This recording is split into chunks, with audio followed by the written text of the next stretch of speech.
Are you curious to learn about the growth opportunities and sustainability highlights in alternative investments? Come join us in hearing from investment experts across the field, ranging from private equity to forestry, real estate, and beyond. Stay tuned.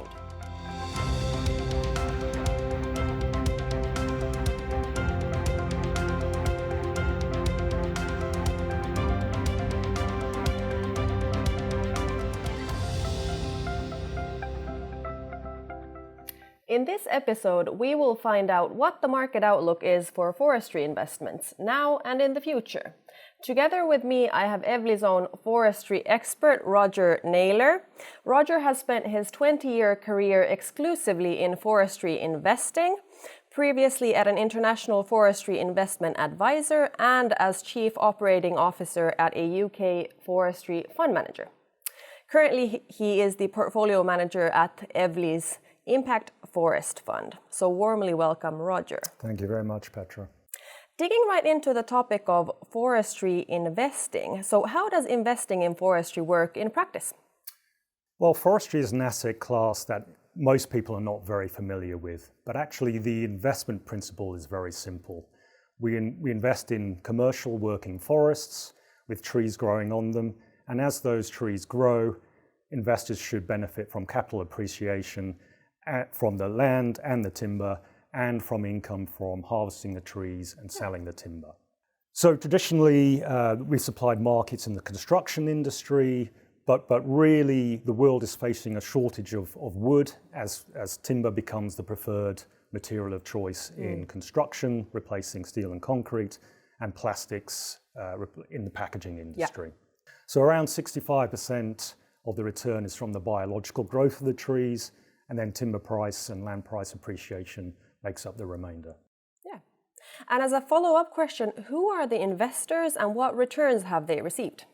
So pension funds, family offices, high net worth individuals have all been invested in forestry for many decades. The benchmark return in the US, where we focus our investments, has been about 8% over the last 30 years, that's per annum. The housing market over the last 2 years has performed particularly strongly. So in 2021, the return was 9%, and this year, the return has been about 12%. Yeah. So very good risk-adjusted returns to investors. Good insights. And how has forestry fared in a downturn? And what are the characteristics that make it a defensive asset class?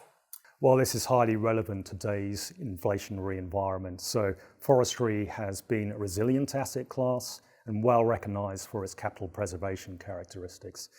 So for example, in the 2008 and 9 financial crisis, when the equity markets fell 40%, we had minimal losses from forestry.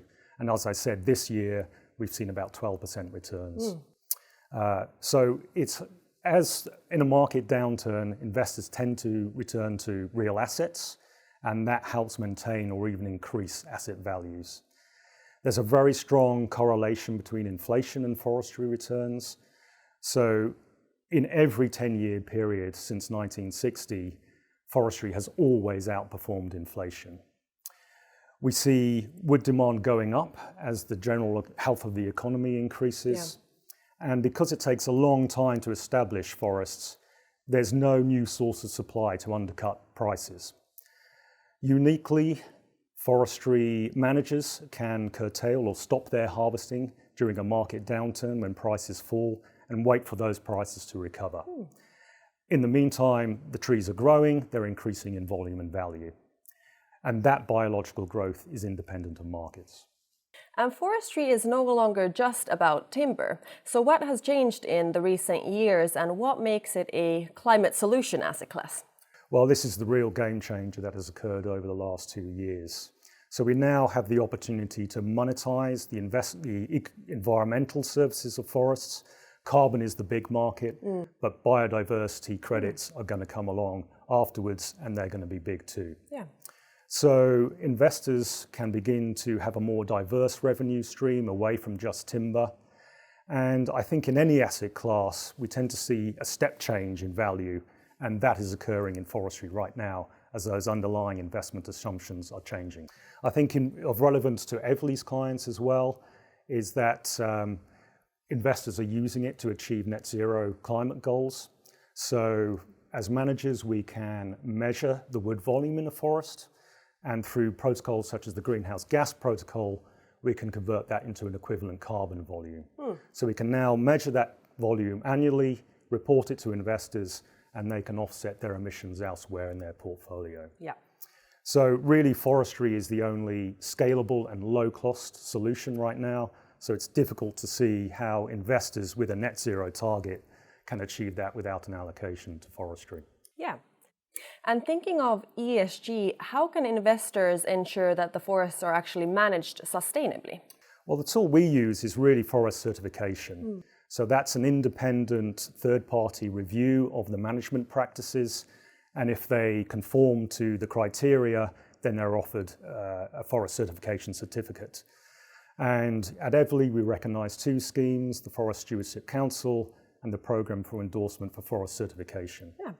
In addition to that, we're beginning to see the managers partner with environmental NGOs, seeking to improve conservation outcomes and reporting metrics as well. So to wrap up, it seems that forestry provides good returns, works as an inflation hedge, and has been seeing rising interest given its carbon potential. That's right. So I think this is all for our part today. Thank you so much, Roger, for joining us. However, we will be back soon, next time talking about investing in growth equity. So stay tuned. This is Evley.